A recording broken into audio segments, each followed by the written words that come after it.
الله سبحانه وتعالى لوی فضل او احسان دی چې خپل استاد محترم ملاقات ته الله موږ له مقرره کړله او زما خو په خپله باندې د خپل استاد سره نهایت مینه ده او به د هغه مینې غټ سبب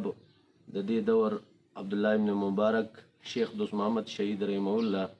هغه هم زما د استاد سره ډېره مینه وه نو زما د دې دور نه دې سره مینه ده او دویم استاد زما چې د دې دور فضیل ابن عیاض و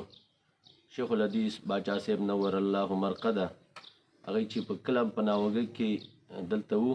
د مولوی صاحب محترم سره به هغې دلته پاتې کېده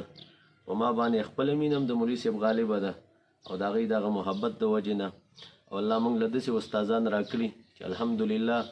دا تمغې د شجاعت او د بادرۍ دا د پوجیانو حاصلولو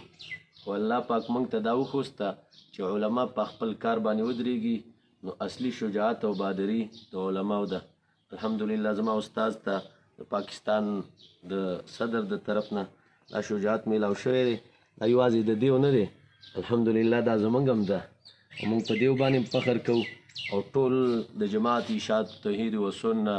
نوجوانانو مشرانو ته د دې مبارکي ویو چې الله زموږ په استادانو کې او زموږ په علاقه کې داسې خلک پیدا کړي چې هغه اولا د اسلام پاسداري کوي او ثانیا د پاکستان چې هغه زموږ وطن عزیز دی د هغې پاسداري کوي الله دې موږ له د اسلام د پاسدارۍ مکمل توفیق راکړي د اخلاص نه ډک او د پاکستان د پاسدارۍ هم ځکه دا زموږ وطن دی دا زموږ مدرسه ده دا زموږ د حیا او د فخر ځای دی الله دې د دې حفاظت وکړي او د مولوي صاحب محترم هم دی الله د هرې خوا نه حفاظت وکړي د هر شري د شر نه د هر حسدي د حسد نه دی الله حفاظت وکړي